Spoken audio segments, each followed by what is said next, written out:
Hello, and thank you for calling the Higher Self Hotline, your direct line to the divine. You've been led here by your inner knowing, and you've arrived right on cue. I'm your host, Zoe Greco, and together we'll make the ethereal earthly, helping you consciously embody your spiritual knowing and most authentic self. Please listen carefully to the following options. To discover how to fulfill your soul's purpose, press 1. To unlock infinite abundance in life, love, and career, press 2. To heal your mind, body, and spirit, press 3. To speak with your personal spirit guides, press 0. Please hold while we connect you to your highest timeline. Hello, Divine Darlings, and welcome back to the Higher Self Hotline. I'm your host, Zoe Greco. Thank you so much for joining me today.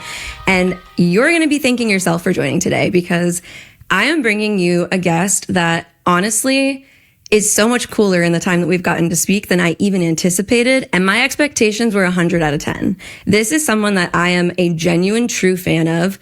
I feel like a stalker, the way that I'm constantly liking his threads, his content.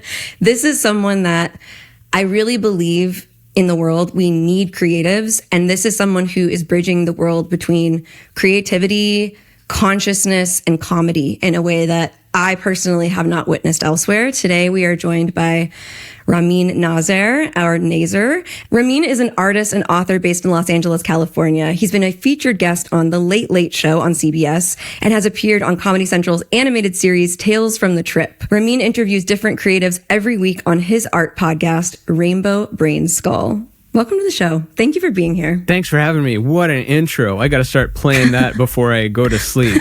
Except for the last part. It's kind of old. Before you have sex, just amp yourself up. Yeah, I am the man. Well, I want you to know, no fake fans here.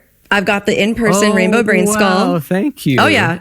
She's my, I don't know if I shouldn't have gendered it, I guess, but it's a she now. I'd never thought of its gender. This is clearly a lady, in my opinion. She's emotionally intelligent. She's self-aware. I mean, what is she lacking? Nothing I can think of. But seriously, I found your work in late 2023. I was existentially scrolling through the Oracle apps and came across yours and just knew it was something different. And from then on, I've absolutely just plummeted down the rabbit hole of your work and just who, you are in this world.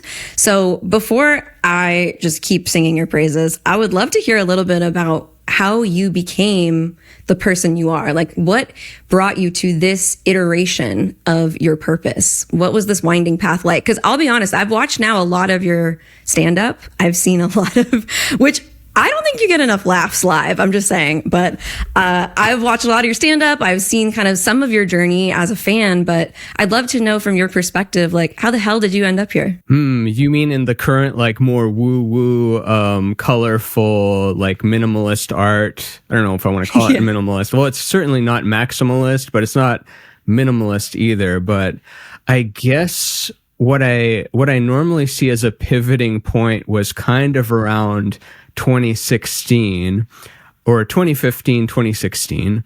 No one cares when you get the year off by one. I don't know why we do that. We're like, well, I think was it 2015 or was it? It's just such a waste of space. But describing is also. I believe it was a Wednesday. Yeah, was it a Thursday or it was Tuesday. So yeah. I'd always drawn ever since I was little. I was always a doodler. I'd always neglect the homework and there'd just be doodles and stuff next to the notebook and on the homework itself. Even to the point where one time I got called up to the front of the class and I thought I was in trouble and I was half in trouble. And it was actually a cool core memory because the teacher said what's this stuff here? I'm like, oh, I was just doodling. I'm sorry. He's like, c'est incroyable ça. It was a French guy because I was in Canada at the time. It's ça c'est incroyable. And then he's like, you got to make make your own, can you give me a full page of this? And I was like, yeah, I can draw a full page of that. And I stayed up late, doing a whole page of just pretty much the same style I have now, but with 6-year-old me drawing it. And then I brought it to class and then he's like, this is good, but it's in pencil. I can't see it. like, you got to do it in pen. And it had never occurred to me. I'm like, oh, pen. That's why real drawings look like real drawings and why my drawings look like a pencil. So then that was the first time I had gone from pencil to ink. And then from there, I just was always doodling. And then in college, I wrote for the newspaper, the Daily Texan is what it was called. I drew a comic strip for it every day except the weekends, like 5 times a week. And they gave me $10 per strip. And that was really cool that I would get money for it. But it was simple, like set up punchline 3-panel thing. And then I got into the stand-up comedy world. And then, so flash smash forward to the 2015, 2016 time. This is before people were uploading video clips, stuff like that. We didn't really have that on social media yet. And I was just at this like cross point of like, what are we even doing on here? Everyone is just sharing a photo of Hillary or Trump every day. It's like just these two faces everywhere, whether you hate them or love them. Like people that hate Trump are posting Trump, like, look what Trump said. And then most of what their content is just a big picture of Trump with like words underneath. It's like, can you believe this? It's like, yeah, but from far away, you're sharing that vibration all the time. And I'm like, well, yeah. And I know that most of the people are paying attention on these apps, like we're just kind of stuck here, and I do want to continue my show business arc. So like, what am I going to do? I'm just going to make this into an art gallery for just me. And during that time, I had been writing little things on the wall, like making essentially drawings like that, like more cruder ones, but to remind myself, like, make a decision already, like do one thing at a time, stop being all over the place, like surrounding myself with these things. And then combining that with, at the time I was really consuming a lot of vulnerability content, I think, like Brene Brown and that kind of stuff. And you got to be like vulnerable and like presenting your, like, if it scares you, that's like good that you need to be doing that. And then, so I don't know what flipped, but then all of a sudden I'm like, I'm going to post something sincere instead of the same old funny kind of stuff I'm doing. And who cares? Like if it gets, I didn't have a following at the time. It didn't matter. So I'm like, who cares? And then it did really well. And it surprised me. It didn't blast off and go viral, but I was seeing people that I know connect with it. And then it just really, that path just kind of became where I was focused. I wasn't trying to be motivational. I was just like, every day I got to post something.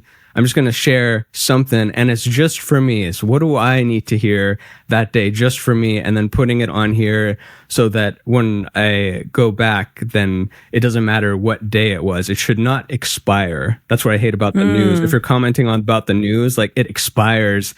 Even back then, it expired after a few days. Now it expires the same day. If you're talking about something that happened in the morning, even if 1,000 people were killed at night, it's like, why are you talking about the 1,000 people that got killed? We're on to these 200 that are about to drown now. Like, you got to focus on them. So I just I leaned back and didn't really want to engage with any of that. And then it kind of became its own thing. From that little step became another step to where it became more, eventually I started writing more captions with it. And then before I knew it, I'm in the, what am I in? Am I in the motivational business now? Am I in the inspirational woo-woo business? I don't know what business I'm in, but all of a sudden I found myself in this realm, as opposed to the old realm of telling jokes in nightclubs and the more crude thing. So that's the long version of it that you'll have to cut down probably.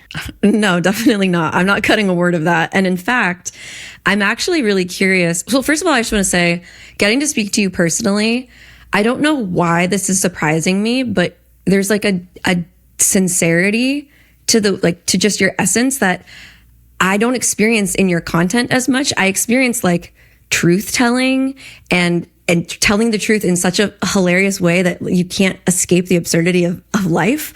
But there is also a sincerity and like an earnestness, like an energetic like earnestness in your work that I'm not sure why it surprises me that as a person, like you're not just all jokes all the time. I don't know why that's like interesting to me. But the other thing that, you mentioned about your journey was you found yourself, like consuming Brene Brown and like down this rabbit hole of vulnerability work. I'm really curious what took you there. Like, how did you end up there? I mean, I can't trace the exact steps to it, but I've always, since I draw a lot, I'm also pumping stuff into my ears while I'm doing it, because then it's more fun that way than just dealing with your own thoughts. And after, eventually you get tired of music. I kind of cycle back between music, binaural beats, or people talking. And then, after enough people talking, it's like, all right, shut up already. And then you go to the music, and then enough about la, la, la, baby, I love you. Like, shut up. And then binaural beats, it's like, you're nothing. Get out of here too. So I have to always go between the trinity. Anything but just no stimulation in the ears. I know some people like that too, but I don't know. I think I'll do that when I'm dead. I'll have my own thoughts when I'm dead. But how did I get there? Probably just through the general rabbit hole of YouTube-ness. I was consuming a lot of Terrence McKenna back then. Terrence McKenna leads to Ram Dass. Ram Dass kind of, goes into the Oprah territory, Oprah and Brene Brown. Sure, so that's the Kevin Bacon connection degrees there, of separation. Probably. Yeah. And I'm sure I there's love more. that. She's the only one I can think of at the time, but I remember that was certain things there clicked with me from her and those ilk. But it wasn't like, oh, I gotta find vulnerability content now. It was just, I'll see what this is going on. Why this? I remember when I first heard it, I thought like the name was Renee Brown. Someone else had quoted her on something, and then when I saw it in the thing, it's like, there's a Breenie. What is that? And then I'll click on that. So that was probably the moment. And I'm still learning that. I'm still not even completely vulnerable. Even now, I'm still every day looking at like, I don't know if I should. I'm going to post a thing, really? I'm going to post a sentence? I'm going to show up instead of wait until I die and go into the next incarnation, really? I don't want to share. 100%. There's an image of a bunny like holding a microphone, and it says like, this is how it feels to post. And I'm like, yes, every day. Like I'm just a small bunny sitting behind a microphone. And that's like truly how I feel as a person. But what I'm really hearing from you is like curiosity. And I think that's the thing that I really, really resonate with in you. And I find that there's a lot of courage in your curiosity that, to be completely honest, really inspires me. Like, I think there's a curiosity to like pushing the boundaries and the bounds. And it actually reminds me of one of your stand-up sets that I watched where you were like, I want to make commercials that have like no solution. You're like, I want to talk about problems and offer no solutions. And like, just even the way you post on Threads, like you'll talk about like every moment matters except this one. Like, this is just like, you're so like flippant about life, but in a way that like is constantly pushing these boundaries. And it makes sense that your journey, as you describe it, would be like, well, I started here and it just kind of led me somewhere. And so I'm curious, do you identify that like process of curiosity as being led by like your intuition or your consciousness, or do you like separate those things? Like, what do you think kind of births and nurtures that curiosity in you? Probably more intuition than consciousness. If we're going to separate, like, I'm assuming you're saying consciousness is like kind of deciding it after weighing pros and cons. Correct, and intuition is like, I don't know why I'm going in this direction. If I were to map it out on paper, it probably seems like a bad idea, but look, just trust me on this one, me. It's like, oh, why do I have to trust me again? Why can't I be a rational person that loves finance and organizing stuff, or even picking one lane? I hate that I don't have one lane, which I'm hoping the twist at my end of my movie was, it was all one lane and that was good. But normally I'm beating myself up by, I wish I'd picked one thing and hyper focused on it instead of being all whatevery. But I can't help it. I got to be whatevery. I actually identify you as being very, like, I see you as being quite linear, but your line moves like in twists and turns. And like, to me, as a witness of your work, not that you fucking asked, but I experience you as like exploring consciousness. So my belief about consciousness, we're just going to get into it, is that like every human being following their own unique intuitive impulses places a new like neural pathway on collective consciousness. Like we each add to the expansion of consciousness's own understanding of itself, like spirit's own understanding of itself through our actions. And to me, your path is like quite clear. And just because it merges things that maybe aren't always typically seen together in a unified way, like consciousness and comedy and also visual art representation, to me, it still feels very clear. So I'm curious, like, what do you feel is like all over the place for you? How do you feel like you're not in one thing? Maybe I'm projecting when I see other people who've achieved more success. I'll just call it money. Let's just call it money instead of success all the time, because you can measure success and how you've altered people's lives. Like, yeah, but you can't pay the rent with that unless you ask them for but when I see people that, they maybe picked up the mandolin at age 6. And at that moment, I always knew that I wanted to play the mandolin. And that's kind of what they do. They are this thing. They're not like, well, what I do piano? What if I started painting? What if I started talking? Like, people that have picked a lane and hyper focused on it, I feel like they have, it's easier to know what you need to do. But then again, this is all just me projecting on it. So maybe that is not what I should be doing at all. Ooh, should. No, should. Big word. But here, just to get woo-woo with it really quick, what I'm hoping this plays out as, I hope I'm just not well equipped for the cross of planning, and that I'm very equipped for the cross of the sleeping phoenix or whatever, when all this flips, where all the very left brain, like rule-oriented people, like kind of are lost, and all the artists who are currently lost now, it flips where they can navigate the new world we're moving in, for better or worse. And who knows how long that'll take, but that's my hope. I'm right there with you.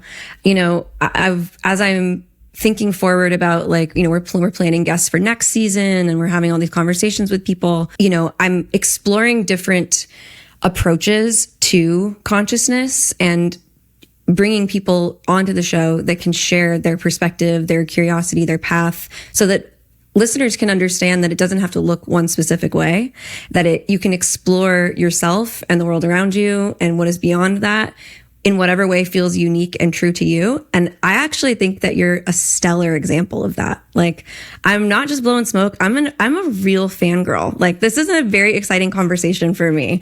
And to me, I feel like your ability to make these very hard to understand concepts, first of all, funny, makes it so much more deliverable.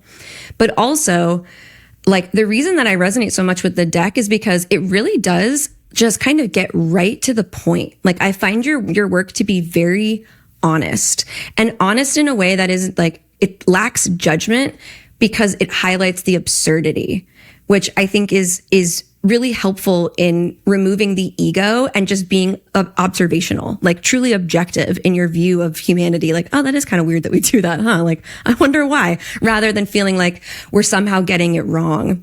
And so I feel like you speak to things very often that are not easily explained, like the void, the paradox, the unknown. Like, your work takes me to places where I'm like, I think I should get high before I keep going. Like, I think I should go take something. So what keeps pulling you back to those themes, and how do you continue to find new ways to articulate those hard to explain concepts? I think I'm pulled back to it because I'm not generally, I don't want to say I'm not a happy person or I'm not a calm person, but for a lack of a better word, I am not by default those things. I feel like I have to, like, the same way you have to like adjust your steering wheel on the road. Like, if you don't, you're going to veer off into deep depression or deep anxiety. And I have to find some new pathway always that will snap me back into that. Like, why are you taking this so seriously? Why are you stuck in this perspective? Why are you repeating that same pattern over and over again? We've done this before. We know the patternness. And at the same time, I can't figure it out once and then encode it into a message and then just play it back in my head, because it's already habituated to that. So it needs a new one. Even if I am saying the same thing again, like, it needs that new path to do it, which is like, I guess, one of the fun things about being alive. Otherwise, we would just watch the same show over and over again if we didn't habituate to stuff. But it's also a not fun thing about being alive, because how come my favorite music doesn't work on me anymore? How come I used to be happy just eating Halloween candy? How come it doesn't work anymore? Or people that are like doing fentanyl or whatever, like, how come it's not working anymore? I thought I figured it out. Oh, that's kratom. How come this kratom isn't working anymore? Just all these things that everyone's trying to like, now I've got it. And some people even become prescriptive with it. They're like, I figured it out, guys. Now to go on the podcast tour and like pitch my new thing. It's all about inflammation. You're not depressed. It's inflammation. Here's how you fix inflammation. And just it's a constant, like there's no automatic setting in your human 3D vehicle. It's like all manual. You got to drive a stick. You got to know what the clutch is and go. And sometimes it still doesn't work. So that's where I'm at now. Maybe that's why I provide comfort to the people that I provide comfort to, because I don't have an agenda where like, guys, this is how I'm going to coach you to be good now. I think I'm just articulating the same frustration that a lot of people have right now, which is not fun, but it's okay. You know, honestly, I could seriously just sing your praises all day. Like I could literally spend this entire hour just telling you why I like what you do and why I like the way that you do it. But I keep coming back to that because I'm like, even though I'm a listener of your show, like a consumer of your content, I think I'm actually surprised at like the self-deprecation that like comes through in your expression. But I think, first of all, that's the comedian in you, right? Like the comedian in you is like, I'm a little depressed. Like there's no happy comedians in the world. But also your brain works in a way that I really resonate with, because it's willing to go to those dark places. It's willing to like explore the edges of reality. And I'm curious, have you always been that way? Like from obviously when you were very little, you've always been a creative being. You've always seemed from the way that you described it to be an artist. But did your brain always function just a little differently than everyone else's? Or do you even identify that your brain works differently than other people's? I would say that it's always felt the same. Like I don't feel any different now than I do when I was 6, but I don't want to fall into the trap of, well, my brain works differently. And then I put most other people in like, you guys are neurotypical. And this is what a normal person does. Like I have no idea what's going on in other people's heads. You hear about people that have no internal monologue. You hear about people with aphantasia, with hyperphantasia. We've all seen the diagram with the perfect apple and then the shadow apple and then you see nothing. And we've got all sorts of different brains. But I will say that I was always a space cadet. I was checked for my hearing when I was little because I wasn't paying attention, and people would say my name and directly looking at me and there'd be nothing happening. And then they're like, we got to get his hearing checked. And then they tested my hearing and it was like beyond average hearing. Like I had particularly good hearing. I just wasn't paying attention. Or in junior high, everyone thought I was a stoner, and I'd never even tried weed till much, much, much later. And that was one of the reasons I didn't try it till later, because I'm like, oh, people think that I'm a stoner because I'm what I'm saying and how I'm spaced out. So I don't want to give that weight to it. It'd be like, then I can say like, no, I've never tried it in my life. That's why you should take what I'm saying seriously. I'm not Shaggy and I'm not Ethan Chong. And then later, man. Yeah.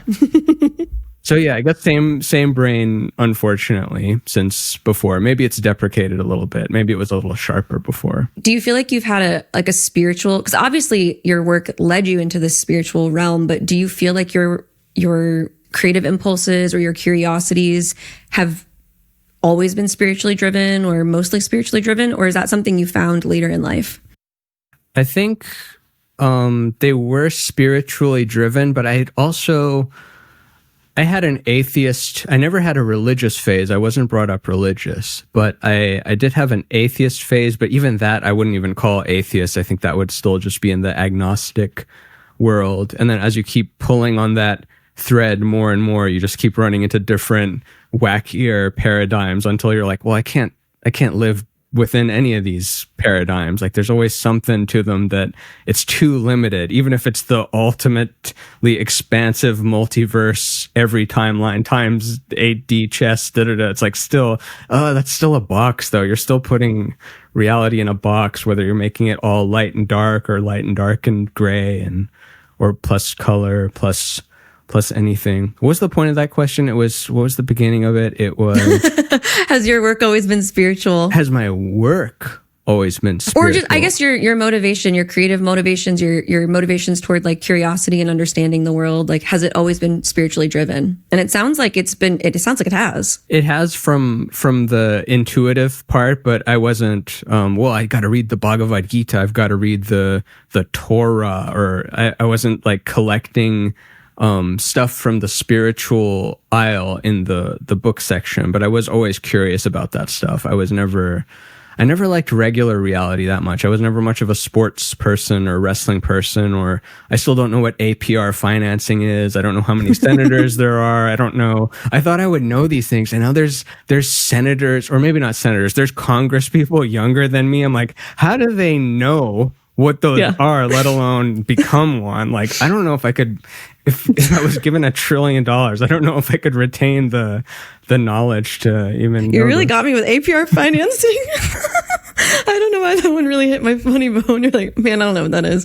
And to be honest with you, I really relate to that. Like, I definitely went through my own very like hyper politicized phase of my life. And I would say now I'm also pretty radicalized and political, while also understanding that it's a pendulum that moves with or without me. Like I can jump on it if I want to and jump off when I need to, which is, also privilege. You should never say that though. You always could be like, you could never jump off. I'm going to jump off for a bit. Exactly. It's like the intersectionality of all of that. But, the thing that I find that I enjoy so much about your work is that it uses not just the words so potently, but also your use of like color. And you were just talking about that. You were like, the world that's rainbow, the world that's black and white. Like I actually find that the visual representation really supports the messages. Like I'm a wordsmith. I'm not a visual artist. So like for me, my words kind of have to be enough. But for you, it's like the words are so augmented by the visual, and honestly, vice versa. To see the visual and to then understand the words underneath it, literally underneath it, like makes it mean so much more. And so I think the combination of those abilities is really profound. And it sounds like from what you were saying before, you used to even like draw yourself little pictures, write yourself little reminders. And that's honestly how your deck feels, is like, just like, oh yeah, I need to just get my head out of my fucking ass. Like I need to change my perspective. So when you are creating these things, are they reminders like truly like to yourself that you happen to share with the rest of us? Or do you feel like these are reminders? Okay, great. Do you also feel like these are reminders to humanity that come through you in some way? Like, do you identify as a channel in your artistry? Yeah, I guess when I say they're just for me, it doesn't mean that they were tailor-made for me, this particular incarnation with this set of everythings. I think it is I think I'm not alone in how I feel. So that's why it resonates with more. And yeah, I don't think it's coming from me, but I don't know all labels for it are stupid, God, spirit, source. No one likes the labels anymore. And it's even worse when people add or whatever you want to call it, like God, the universe, or whatever you want to call it on top of that. But yes, they are for everybody, and I don't know where they come from because they often come at once. Like it's not, I'm like writing one word and then another. I'm like, what's the image for? It's like the picture and the words often come all at one time. So that's why it's probably something, but who knows? And I don't really think it matters whether it's from source or whether it came from within the mush inside of the skull. Because what is even the mush inside the skull? What is any of this? Like we're all just conning each other into a little game of like, well, I know more than you because I can talk about it for longer. So there's no such thing as magic or spirit, or it's all just coincidence, and your brain is the only thing that has consciousness. The synapses just firing in a certain. What is that? Yeah, exactly. It's like APR financing. I'll never know what it is. Yeah, exactly. Like I think, so as an intuitive, I've been doing this work for 10 years. One of the questions I get most often from people that I used to answer because I was like, they want an answer. And now I'm like, don't even ask me that question. Like, I don't even know what I told you before. The question that I get asked is like, what are my spirit guides' names? And I'm like, yours, or someone's asking what are theirs. Like the client is like, what are my spirit guides' names? And I'm like, bro, like, go ask a tree its name. This is all just existing, and it's all just whatever you pick out of this bigger energy. Like you're a piece of it that you can see, and whatever you're talking to is a piece of it you can't see, and you don't have to give it a name to be able to talk to it or connect with it. And the more that I've like been doing this work and sort of being willing to take off the ways that I felt like I had to answer questions for people, that like I felt responsible, like, oh, you want an answer to this, like, and you're asking me, and I'm supposed, like, you know, when I was in my 20s, I felt like I needed to con people into thinking I knew what the fuck I was talking about. Like you're saying, them names before?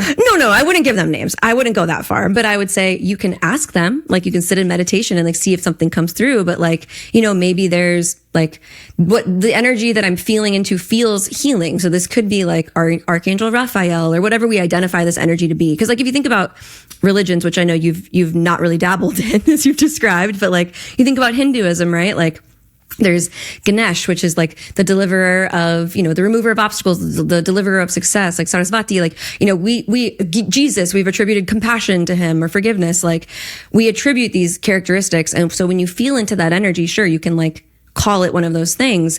But as I've decided that I don't want to do that anymore, I actually would say that like engaging with your work has really helped me be like, who cares? Like there's no way for me to answer this question. And really what matters is like what you want to do with your energetic imprint from this point forward. Like, what do you want to do with it right now?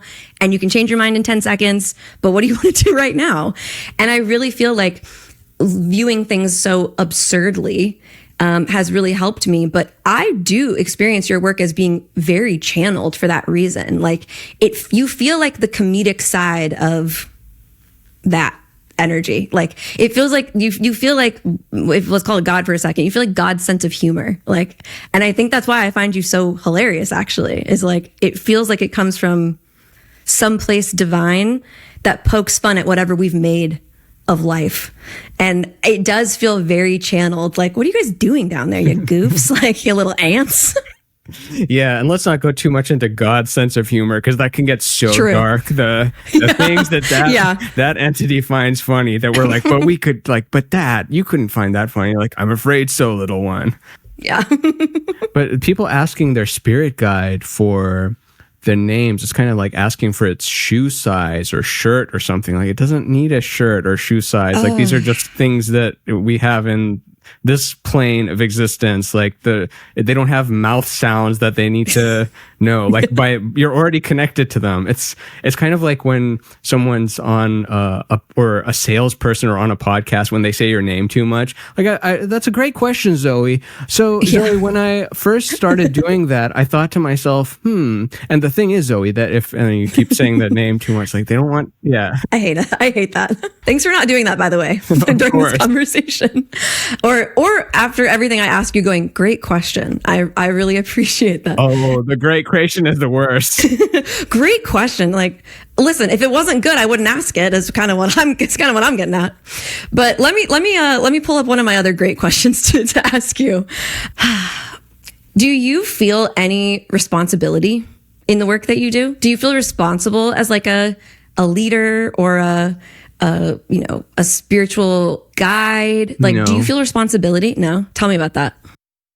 I mean, I think I would have more to say about it if I felt responsibility, but I don't want to hurt anyone. I guess I don't want to just put out whatever. I guess there is some responsibility in that, but I don't feel like a weight to it. I feel at the end of the day, it's just an image or a message or an audio, or, people don't like the word content, but that is how we're consuming all of these, whether it's a song or a voice or a video. It's like you're sharing an input that you have like curated through whatever tools, like however hand-based or digital based, like you've kind of channeled into the magic dark portal that sometimes fits in your pocket, sometimes it's in front of you. Like we're all channeling our whatevers into this dark portal, and your intention hopefully is to help people or make them laugh or something, maybe just not hurt people. So there is that responsibility, but it's not like, oh, if I don't uplift the collective consciousness by 2027, we'll miss the timeline jump and then we'll be stuck in the,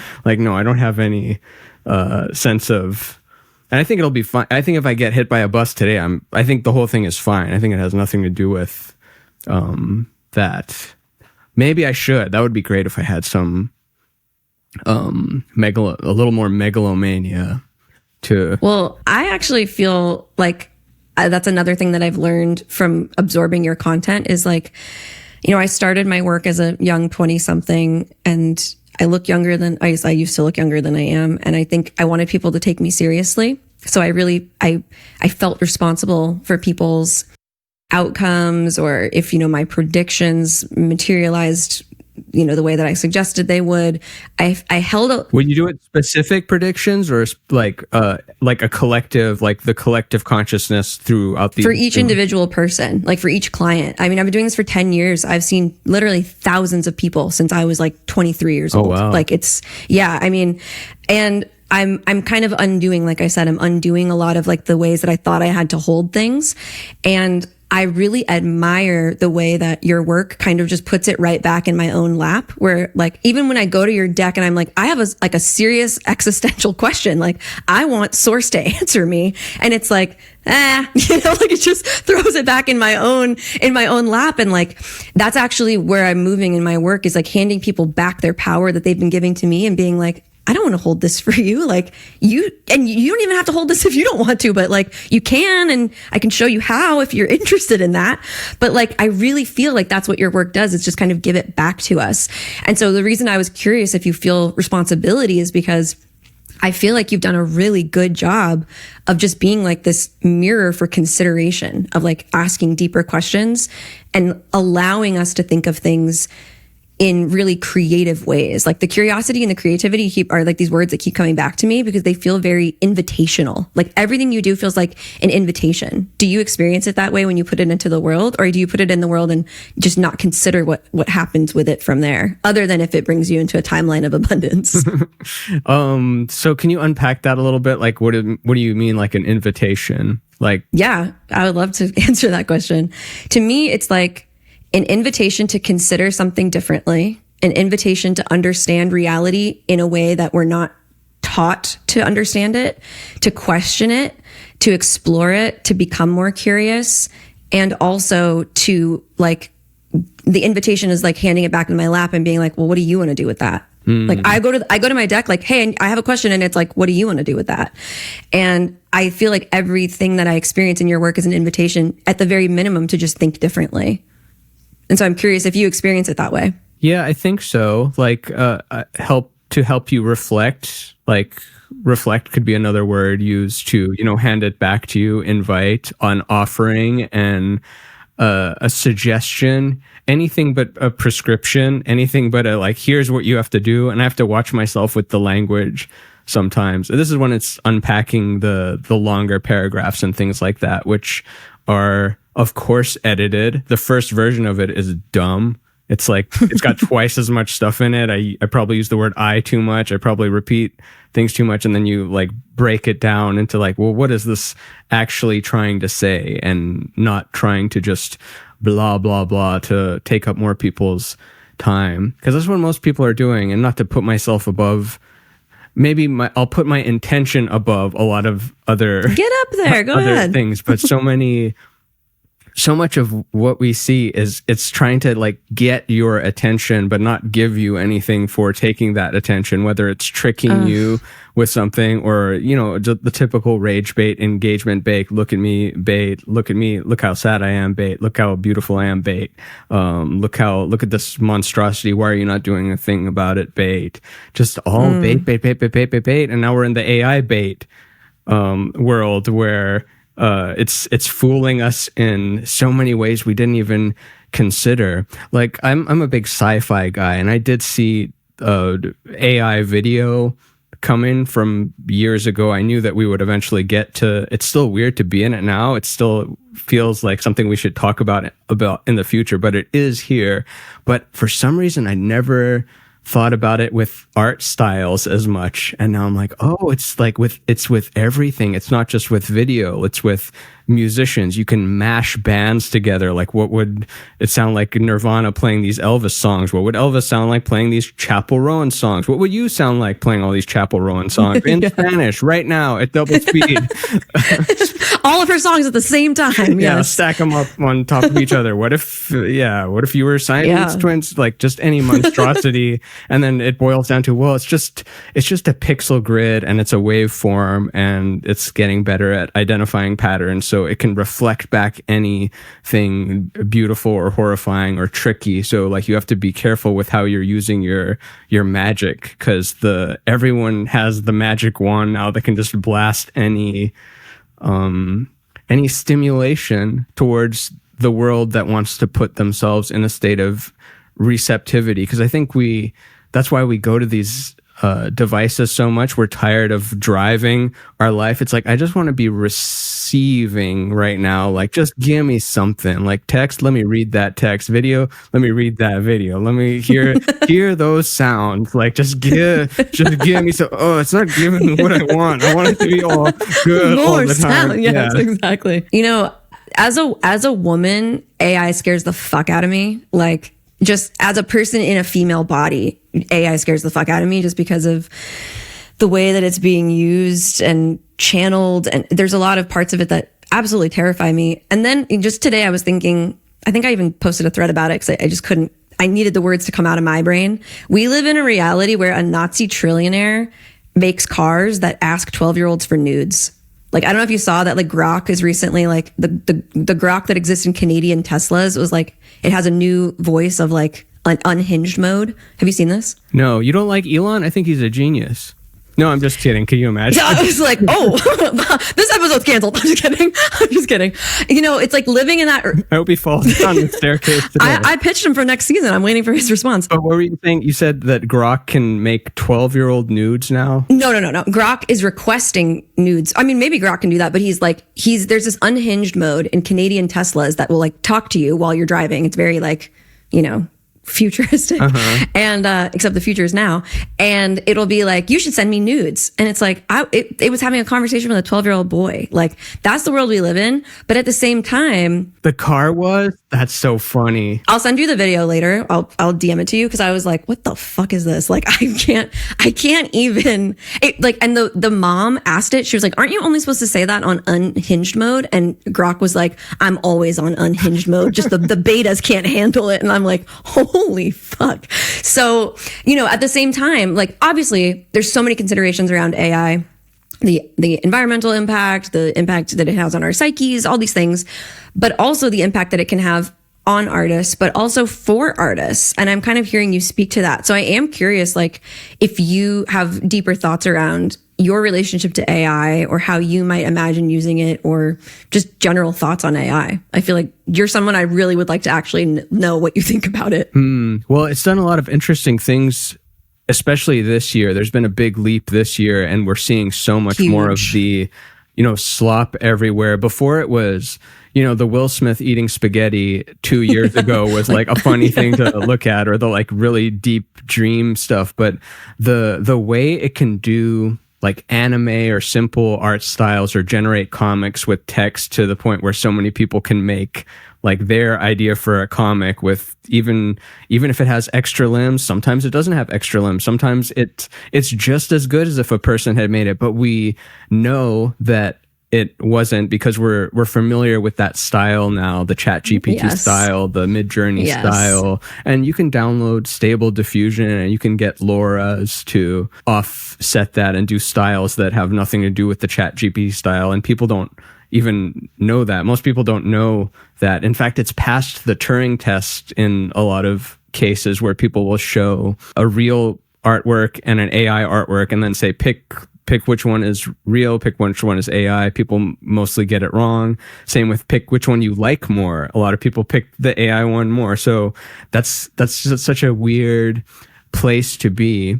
As far as using it, I don't use it in my own stuff I put out yet. Not like out of a like moral stance, but just more that's not the look I'm going for yet. I've even tried to train it on my style out of curiosity. Like, can you replicate this style? I gave it all the training data and labeled it and stuff, and it was still super wonky. It still didn't do what I wanted. And if it did, it would have taken more time to do that. Plus, 5 million were kilowatts than it would be to just do it myself. So I'm like, I'm just going to do it myself for now.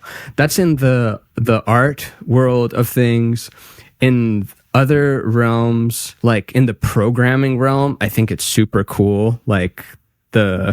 And you can't argue against AI for programming, because all programming has ever been is AI. It starts with binary to assembly. You're working up to basic and C, and the whole point is you want to give the computer language, and then it does what you tell it to do.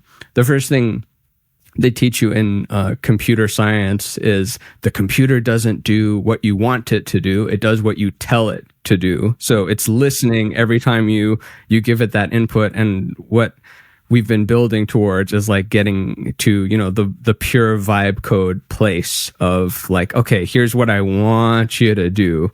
You don't have to actually know what the fuck you're talking about. You can just make it like give me a little razzle dazzle. You know? And it gets it most of the way. And you're like, not quite. What if you did this? And the code is always still there for you to go and edit. And the AI is also there to break apart, like, well, what does this block of code do? What does it mean? What are these variables? What is this counter here? What is this array? Like, how do I make sense of that? So that is kind of cool.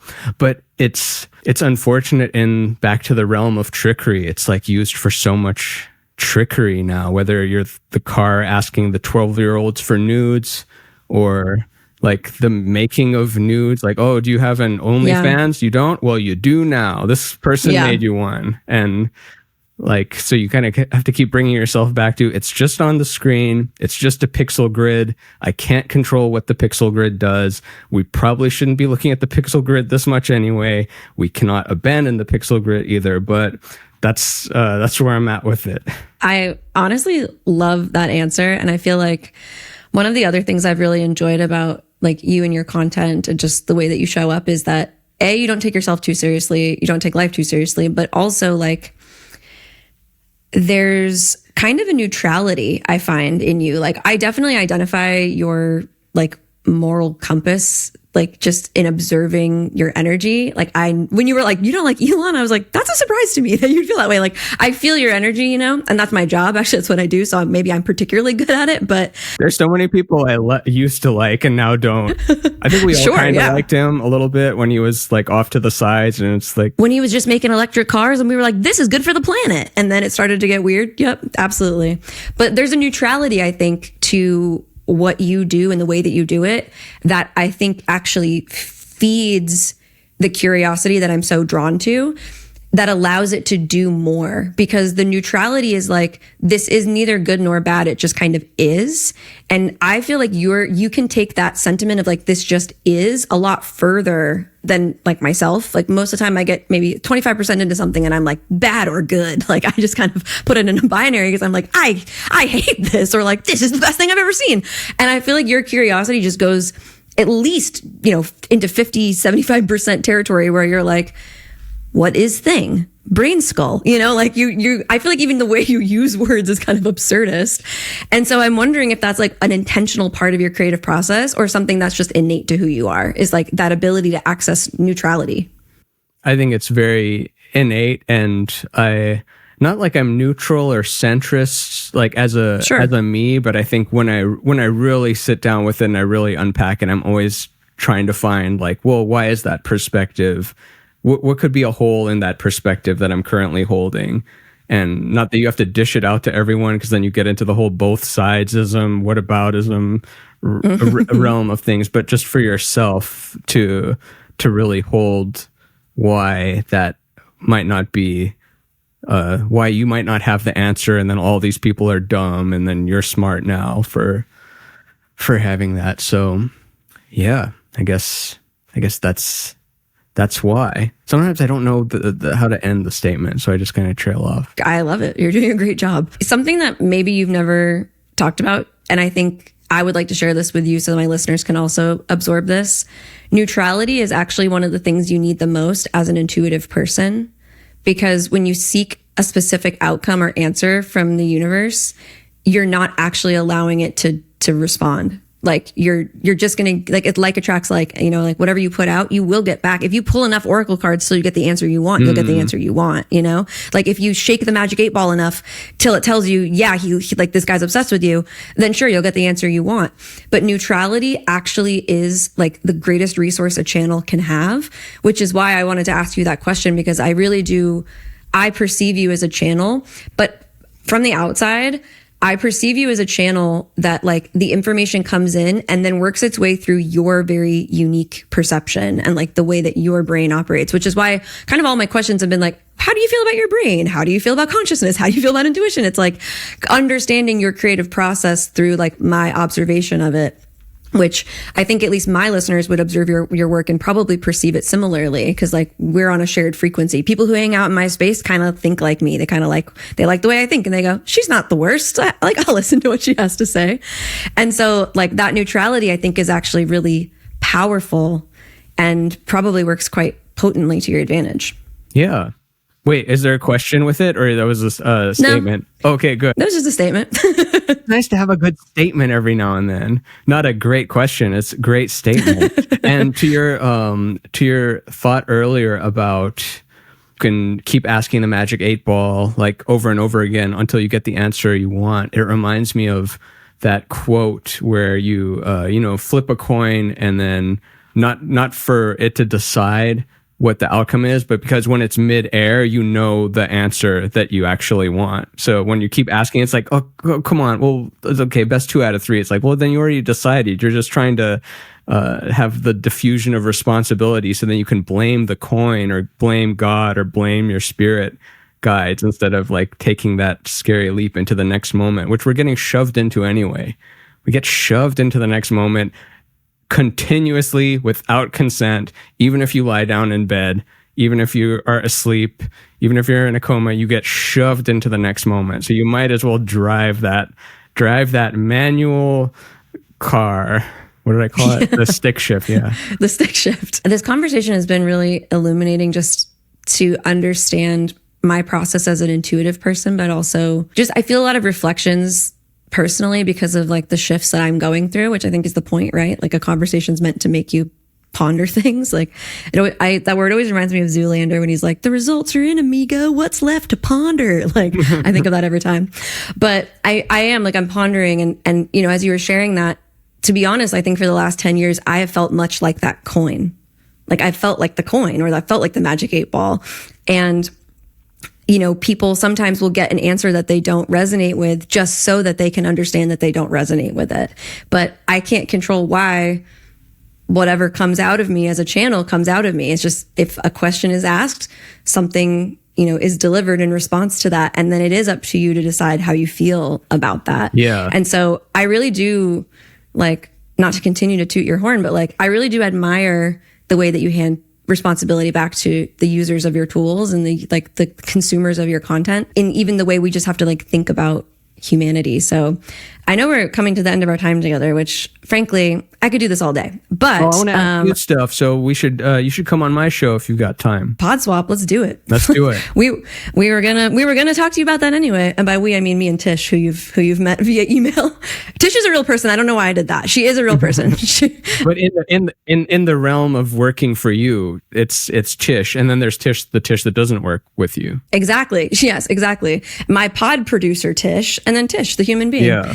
So I just want to first of all... Or go ahead. Oh, please. You first of all say. Oh, me first of all? I guess I am the guest. I would be rude to not go first of all if I'm the guest. Definitely. But with handing the responsibility back to people, I was thinking that it is easier for me compared to, let's say, you, because you had, 1,000+ clients that you're one-on-one giving this advice to. And even if you're like, LegalZoom is not a law firm and this is not medical advice, I'm not a therapist. This is for entertainment. I literally say that verbatim. Yeah. Yeah, may cause constipation, erectile dysfunction, diarrhea, like just be talking like an auctioneer at the end of it. But I don't have clients. I don't have people I consult. I I toy with the idea of doing it constantly, like, oh, I should give readings. I should give creative consultations. And then I'm like, what are you talking about? Don't do that. You're stupid. You don't want to give people consultations. Like, you'll be too wishy-washy, or you'll worry about them not going the right way. So I think I've internally resisted it. Who knows? Maybe I'll start doing it tomorrow. But, and I don't know if you know Jessa Reed. Jessa gives readings, and she'll tell people, like, don't get a reading from me. I'm going to tell you to break up with your current relationship, quit your job, and file for bankruptcy. Literally. She has given that advice lots of times, and that did turn out for the best. That is what they needed to hear. They did need to have a divorce. They did need to leave the job, and they did need to file for bankruptcy. Listen, I'm not saying that I'm wrong. I'm rarely, if ever, wrong. But, that's the other thing is, like, the reason I asked about responsibility is because I've had people approach me in public and be like, oh, you're Zoe. I listened to your podcast. I've never spoken to you, but because of you, I got a divorce. And I'm like, that's insane.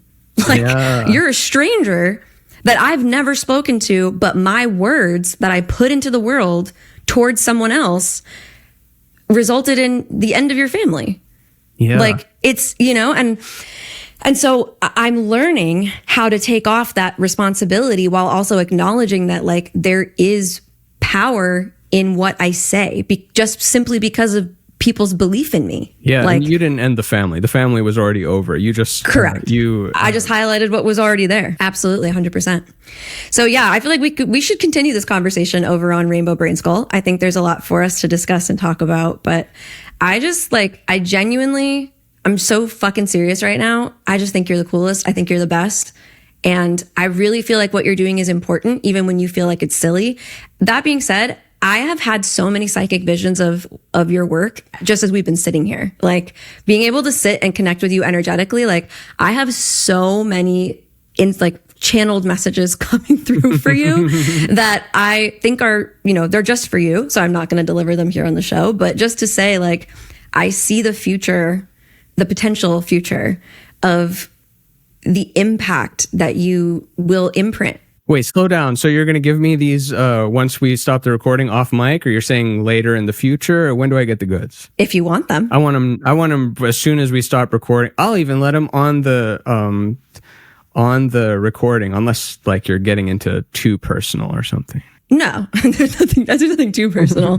But I personally do see you in, like, mentorship. I see you, like, mentoring creatives and like spiritually curious creatives, giving them the permission to be vulnerable in the way that you continuously meet the edges of your own vulnerability.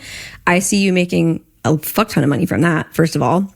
Secondly, I kept getting this vision of, like, your art in motion, like videos and wearing a Oculus and moving through your art, like walking through your art, being in, like, big installations and big spaces of your art, and, like, almost like a Meow Wolf type of thing, but of your art. Cool. So, like, big installations. That was one of the reasons I was like, what are your feelings on AI? Because I'm kind of, like, seeing myself inside your artwork. I also personally believe that at some point there'll be some sort of crossover. I don't know if this is something that you'll do. It doesn't feel like it. It feels like maybe there's like some relationship here, collaborative relationship between yourself and someone that is like a psychedelic assisted something. Like, there's something there on psychedelics. And I don't know what your relationship to those are currently. And this feels like you're old when I'm seeing that part of it. But yeah, I mean, I just keep seeing that the scale of it is so big. I've actually been, frankly, if I can be so frank, and you can tell me to cut this out if you want to, but I've been both surprised and not surprised at your, like, humility. Like, you're like one of the greats. Why would I cut that out? well, I don't know. It depends on how you feel about it, but, like, cut that in. Clip. Multiply. Mike, put that in 4 times. Just on repeat. Yeah, clip it. Yeah, I mean, that's what I see for you is, like, just, it keeps making, like, you build worlds, and it's so hard to fit a world in this little fucking box. Like, I don't even understand it. I want it around me. Like, I want to be in it. I want to explore it. I want to understand how to access it myself through my own consciousness, like my own ability to create a world. And I believe that you have the power to teach people to do that and, like, help them. Like, it kind of reminds me of what you were saying earlier about this teacher, this French teacher that's like sacré bleu, like this guy that's like, hey, you said you were 6 years old. That was the number you threw out there. Who knows if you, okay, so you're 6 years old, and this guy is like, I want a whole page of this.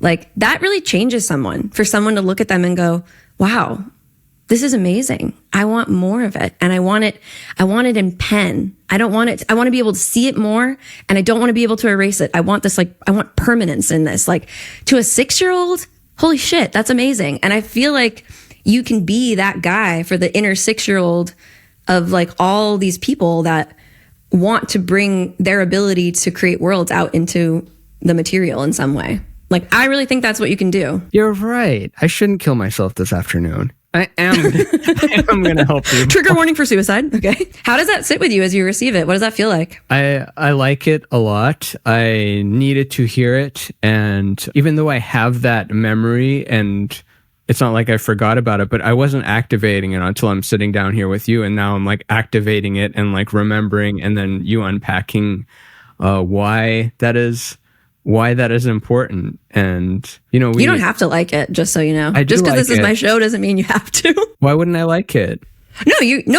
I'm there's no reason not to, but I just want you to know, like, you're free to be like, fuck you, I hate that. Yeah, sure, I'll save it. Like, I can't just fuck you every 5 seconds. I gotta save the tone it down. Come on. Yeah, I'll close the show with it. No, but I do like that a lot. And no, I don't have other words for that. Yeah. I don't have other Your words potential feels unlimited. It feels like... Isn't everyone's potential unlimited? Not to be all like, isn't it all? Absolutely. And also, I think that, well, first of all, our potential is limited by our limiting beliefs. So there's that.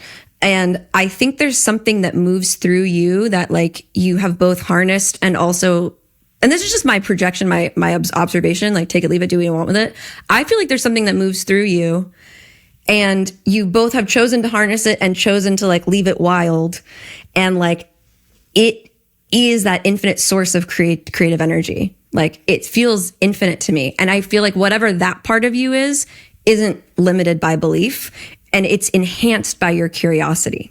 Oh, good. And then there's the human parts of you that are like, I can't do this, and I'm just a regular guy. You know what I mean? Like, you're allowed to feel that way too. But there is some part of you that's like wildly activated. And I just think it will continue to evolve forever into new directions of leadership and like, but leadership in terms of like, hey, here's what's possible. You can do it if you want to, or like, here, you can create more possibility. Like, here's how you create possibility. Like, yeah, leadership without hierarchy. Because when we think of leader, we think of like, well, hold on, let me get on the stage. Everyone be quiet.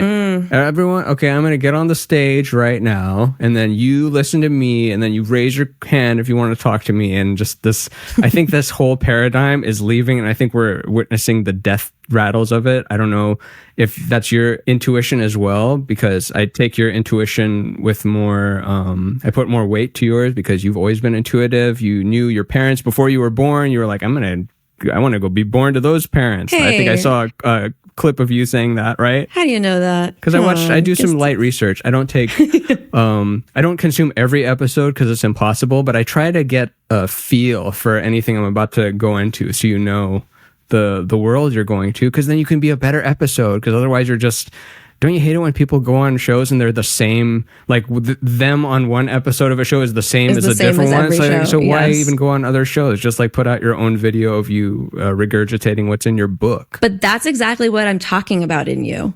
That is, so to rewind for 5 seconds, to me, leadership is not about hierarchy. It's about carving paths of possibility. So for me, for instance, like, I figured out how to build a beautiful life through my intuition. And so if other people want to do that, I can show them how to do that. I don't teach them to build the life that I've built. I teach them how to use their intuition to build the life that they're intuitively called to create, because that's their purpose, is to like be themselves as fully as they can be. So I help them do that.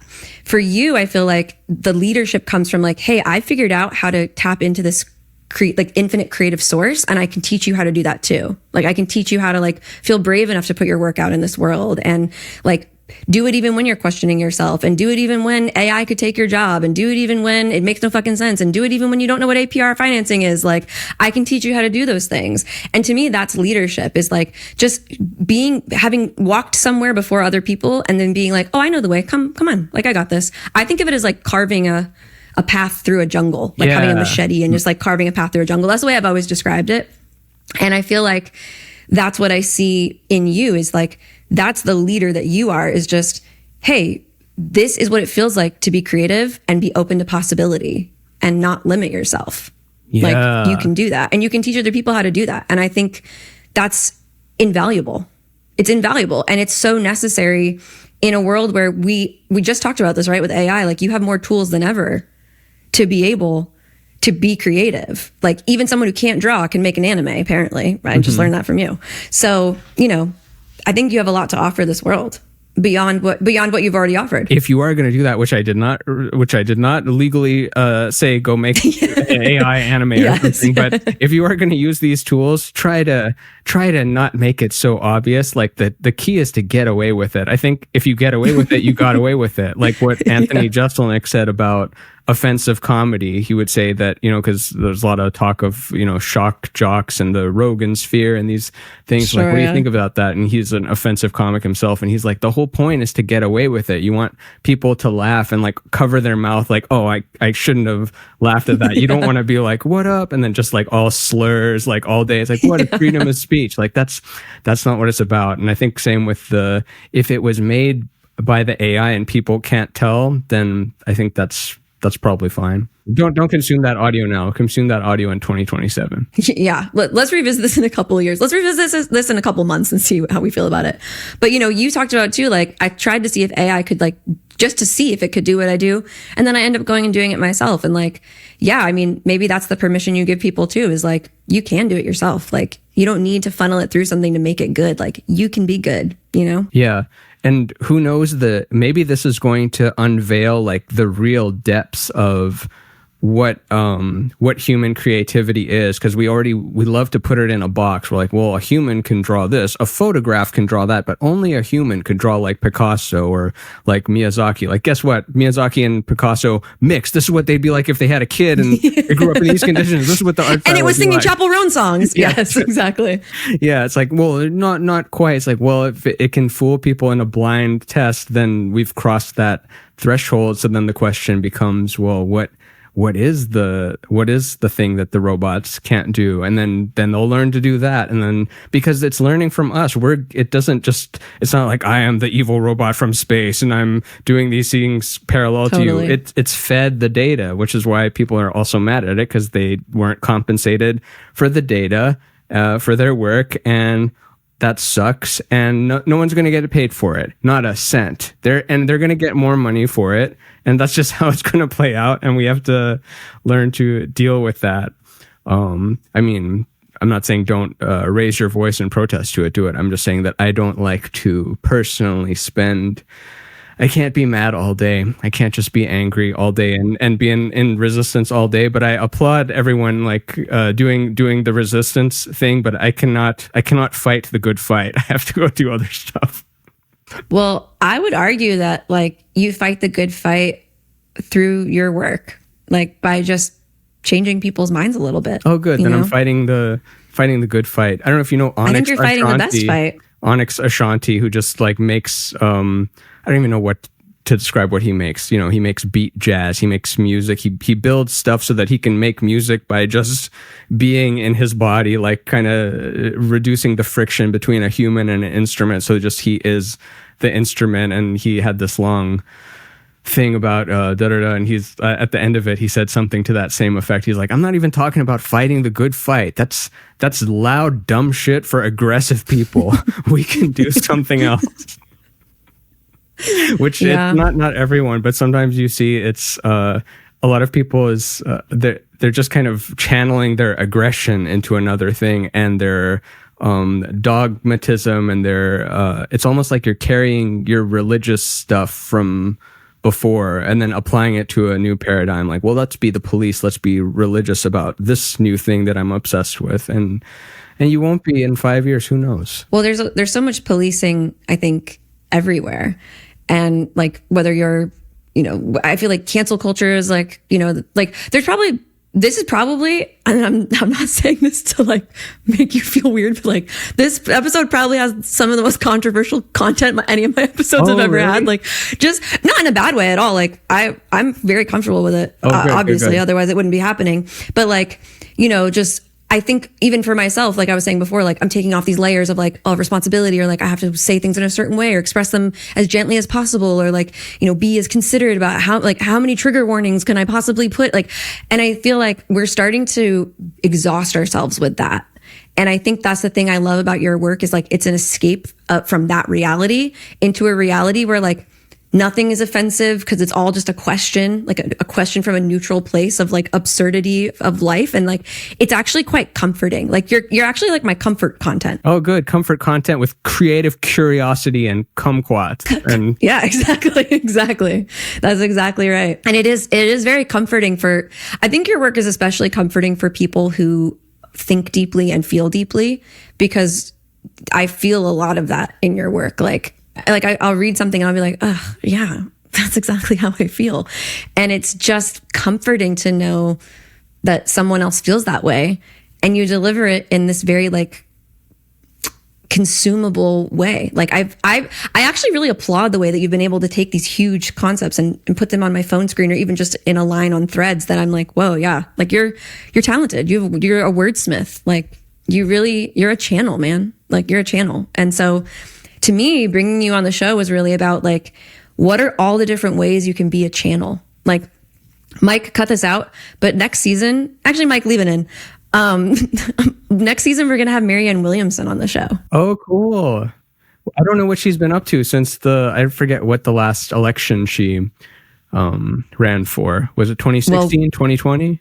Did she do 2024? I think she did 2024. At least she was running for a DNC chair, but I'll get more clear on that. I don't really know much about her. I know she's the holistic like candidate for the thing, and like people of course didn't take her seriously, because you have to be, of course, you have Protestant, Catholic. You can't even be gay. You can barely believe. You cannot be a woman. You can you can kind of be black, but then they'll pay. You'll pay for that. For 100%. For how long has it been? For 12 years after that. You're still getting blamed for a thing. Yeah, 100%. Actually, so I've been a fan of Marianne since I was a child. My mom used to take me to a group with like me and like 5 senior citizens, where we would sit around and read A Course in Miracles and like talk about it. And I'm like probably 13 years old, you know what I mean? And I went because I wanted to, but she's like the leading authority on A Course in Miracles. And so I've been consuming her work since I was very young. And the first day that Trump was elected the first time, like the day that we found out, I woke up feeling like, I don't think I can live anymore. Like, I don't want to live in a world like this. Like, I was really not okay. And I went for a walk. I had to walk my dog because like my dog wasn't, thinking about ending it all. She needed to go pee. So I had to take her out and like make that happen. And my husband, at the time was very apolitical and was kind of like, yeah, this is not great. And I was like, yeah, I don't think you get it. Like, this is maybe the worst thing that could ever happen. And sure enough, look at us now. But I saw a video from Marianne and she was like, hey, we need to pray for this man. Like, he's in charge of us now and we can't change that. So like, just hope for the best. And like the way she said it actually made me feel like, maybe there is still something I can do. And that really changed my life and really helped me in these profound ways. But the reason I brought her up to begin with is because she has, this book, A Politics of Love. So, we have all the range of conversations of like, how can you be a leader in this world? How can you be someone that expands consciousness? Like, you're doing it through your art, fairly apolitically, but also consistently and constantly, I think, providing commentary that is political and not political. And then you can be Marianne Williamson running for president and not being taken seriously, or writing a book and overcoming that. And like, I think you can approach it in so many different ways. And I just think the way that you're doing it really deserves to be talked about and explored and seen, because I really think it's an example for people. I think people need to know who you are and what you do and why you do it and how you do it, so that they can just open their minds to things that they could possibly do. Yeah. Or maybe they don't need to know who I am, but they can they should know the messages. But if you want to know who I am, that's great too. You're like, hey, are you that guy? And then like you see me at the coffee shop or something, like let me get your coffee. I'm like, you don't have to do that. Like, and then they already swiped a card. I'm like, all right, fine, thank you. If you want to do that, I would approve it. But or if you just want to send random amounts, like send some magic amounts to me. Send me $33,000, 333. Send me all threes until you have no more left. Until there's no punctuation. Exactly. Yeah. I mean, I think you deserve to be known, but I appreciate your humility, and I know you. But actually, I would love to ask you a final question if you have a moment. Of course. I don't do anything. Oh, great. Well, actually, two things. I can't stop noticing this giant guitar behind you. Is it giant, or is that just perspective? It looks like it's really far away. It's not or is that it just far. right behind you? This is I thought that wall was really far away, and it was like an installation piece of a giant guitar. This is a bass, actually. A bass has 4 strings, and a guitar has 6 strings, which are tuned the same, except on a guitar you have a B and then you have a high E. And then so this is just the 4. Same as a violin, but inverse. Do you play the bass? Yeah. Oh, cool. I didn't know that. I don't know if it'll pick up on here. Does it pick up? I don't have it amped up right now. Let's see. It's going.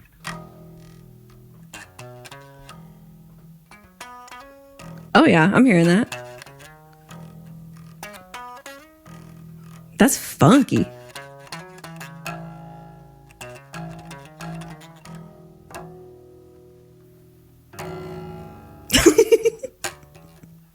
I have to say, I think this is the first time anyone's picked up an instrument and played it. And I love that. I should have plugged them in. I should have had them ready to go. Next time we'll just have you come and do a bass solo. I would love to do an all bass. I actually have experimented with not like I would stop everything else I'm doing because I can't escape it, even though every year I'm like, I'm done doing this spiritually inspirational whatever art. I'm gonna do instead.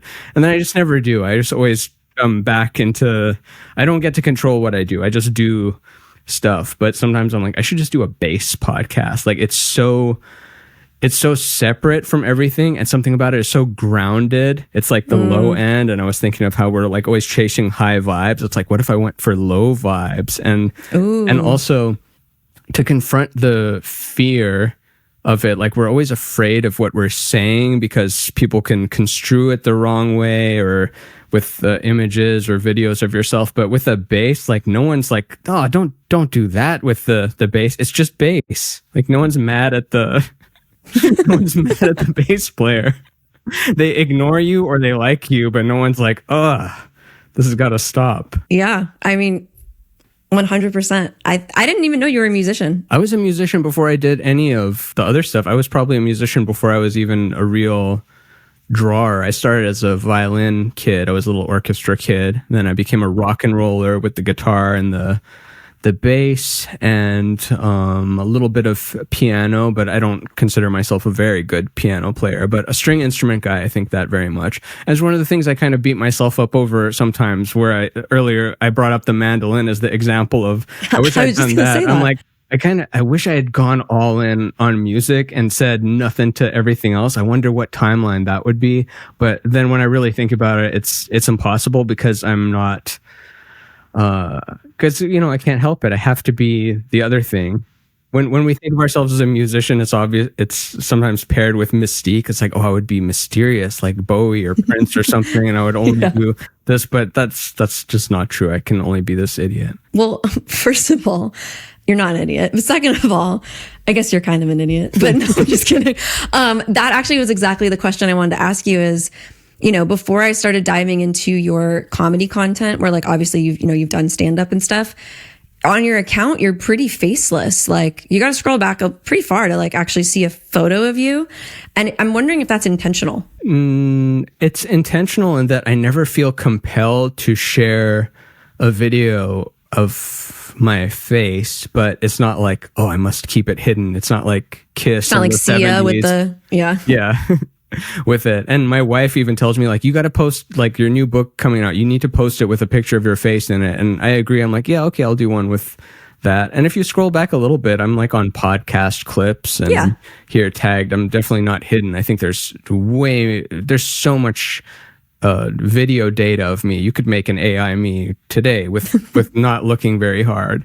But actually, guys, spoiler, this whole episode was just an AI Ramin. He hasn't even been here. I've never talked to him in my life, actually. And they'll believe it. Like, really? Yeah. I gotta glitch out for a second. Maybe that'll give them something. But can you tell us about your book? The new book? Yeah. When's it come out? It's probably going to come out in another week or two from today. So let's say mid-November. It's basically just the next version of Full Energy Recharge and Infinite Elephants, which is just like 200 of the last pieces of the last year, like 200 of, I'd say the 200 best ones of the last year, just in a compilation book. So, which I don't want to, but you know me now, you know me that I just write off everything. But there's like After You Die is a book with kind of intention. It's got like a point to it, and it's linear, and some of the other ones. So this is more of a, what do they call it? Anthology, a collection of them. And I just kind of do it at the end of the year as a thing to sell, and as a thing to like, okay, then put it in this box of like, this is what this year was kind of about. Would I do it if I was wealthy? I don't know. I don't know if I would still. I love that you asked yourself that question. You're like, if I were a rich man, would I still make books? Probably I don't not. know. But that's the weird question. Like what I would, and when we see these stupid trillionaires and billionaires, and all of us also have the thought, it's like, why do they spend their day waking up early and doing ketamine and like ruining everything instead of just going to the beach and fucking off? I would go to the beach and fuck off. Why can they not fuck off? I would at least take ketamine and go to the beach, not ruin everything. I mean, come on. Yeah. Wow, I love that. Like they're so productive. Like, why do you have to be so productive? And they're like, well, that's why they got the billion. And then I think about that on a smaller scale, where a lot of what I do in terms of selling shirts or selling books or things like that, would I do that if I wasn't trying to survive in the current capitalist paradigm hellscape. that we have hellscape paradigm, tomato.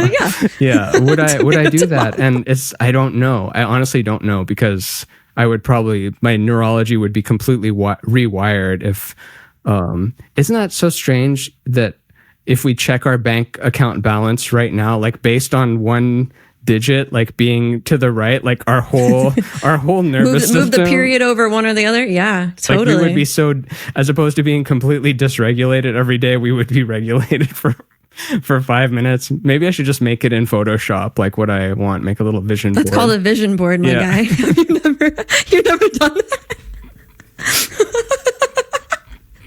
It's like a very common practice. No, I've heard it. I've just never done it.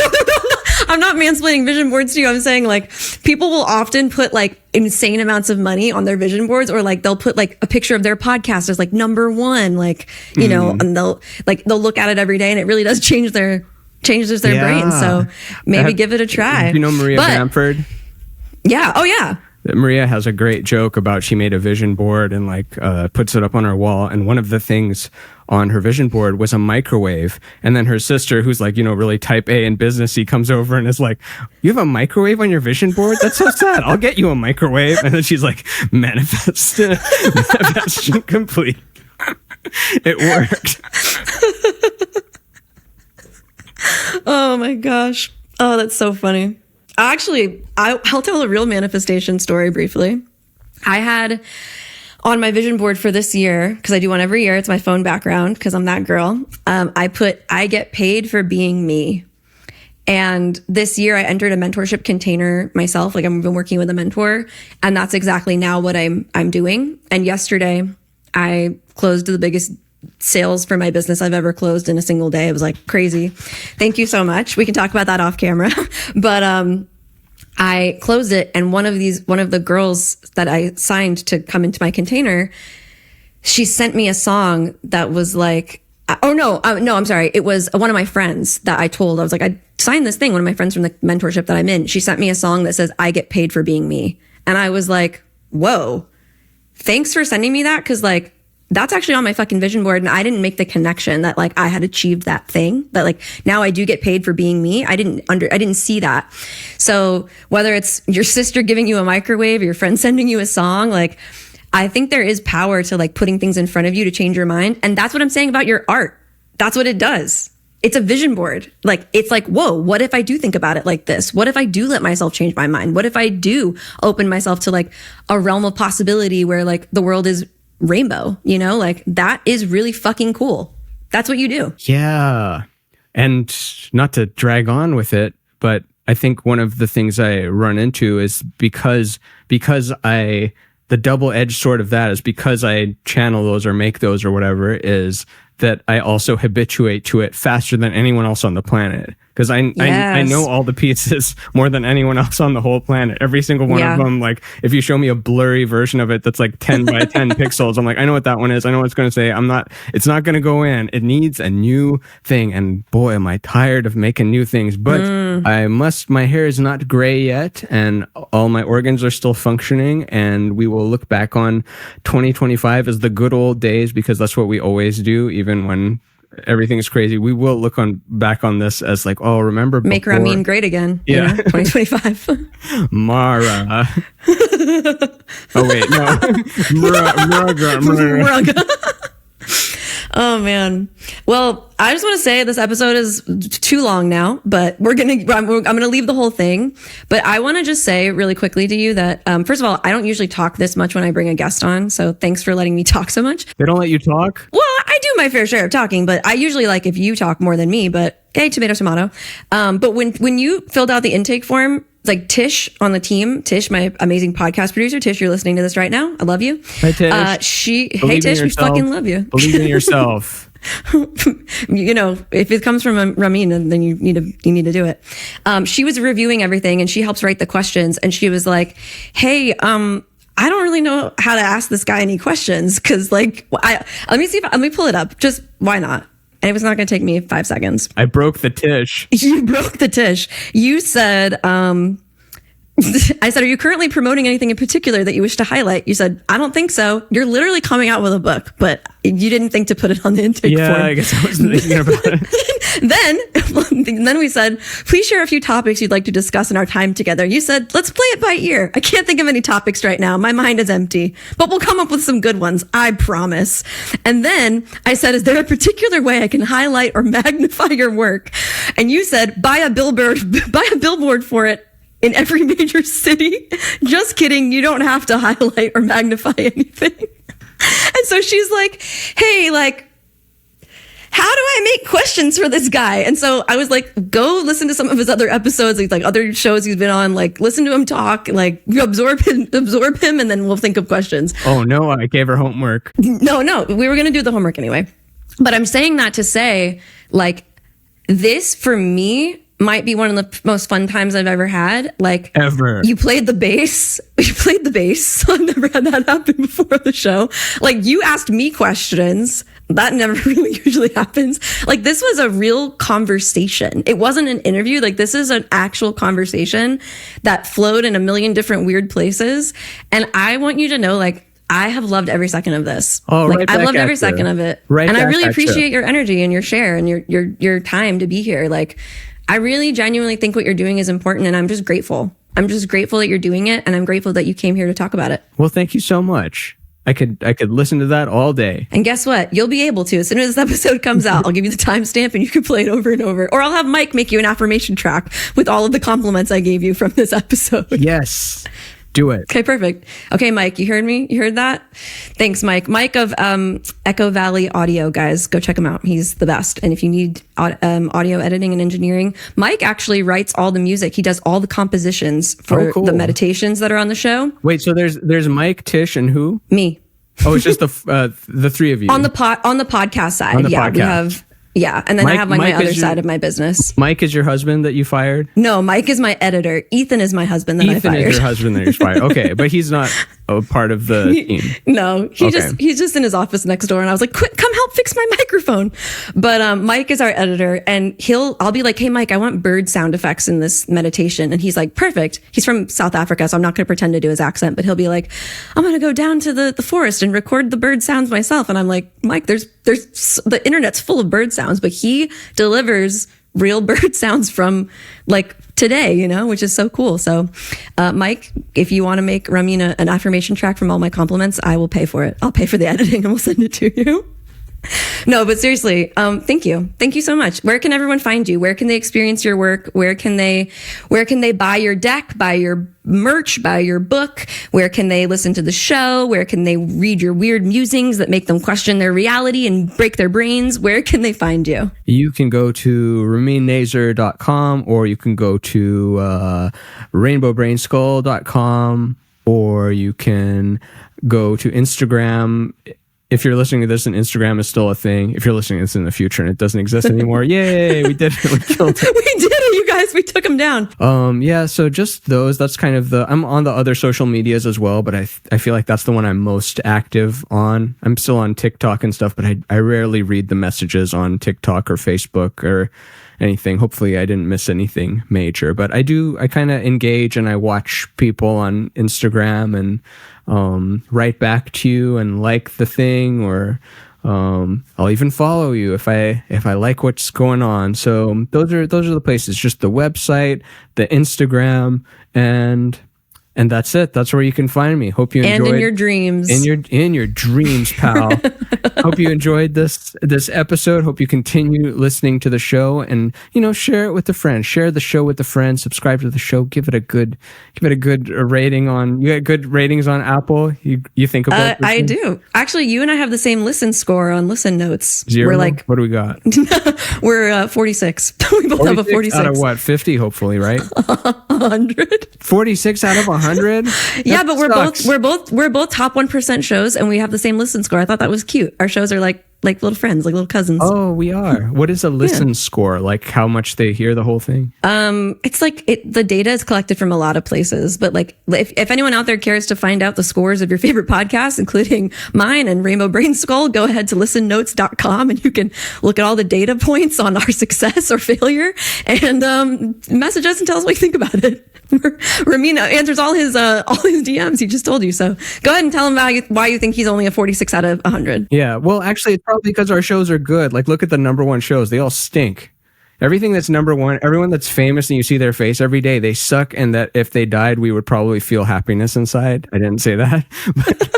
Mike, no, I'm just kidding. Mike, you can leave it in. But that's what I'm saying is, I feel like I've had the most like creative freedom on this episode than I think I've ever had. Like this has been so much fun, and I can't wait to continue this conversation elsewhere, whether it's in the DMs or over on Rainbow Brain Skull. And I think we're going to end it there. So yeah, come on my show. And yeah, we're friends now. You're in Denver, right? Brother. Where are you? You made that up out of thin air. I'm in Phoenix. Phoenix? Did you ever live in Denver? No.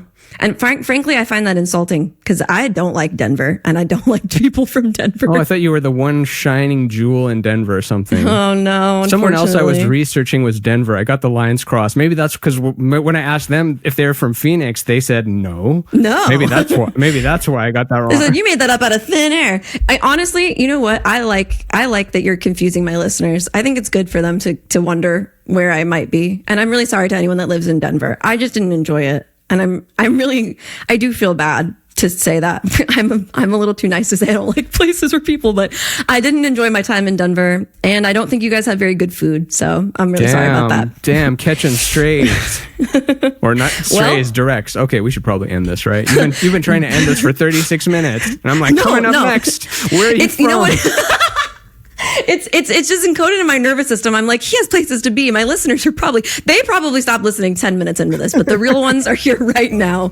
So there you have it, blessed babes. Thank you so much for tuning in for another episode. And I would love If we could take a moment to send this week's subject, Ramin, some love, sweetness, and positivity as he continues to expand our minds, expand our hearts, expand our realities, and let's also send him waves of prosperity. I'm hearing that he would like more of that, so let's send that.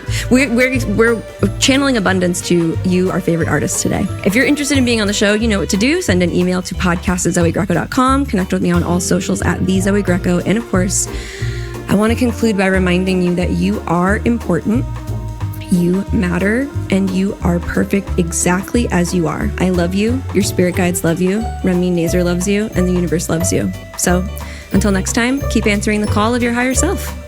Bye, friends.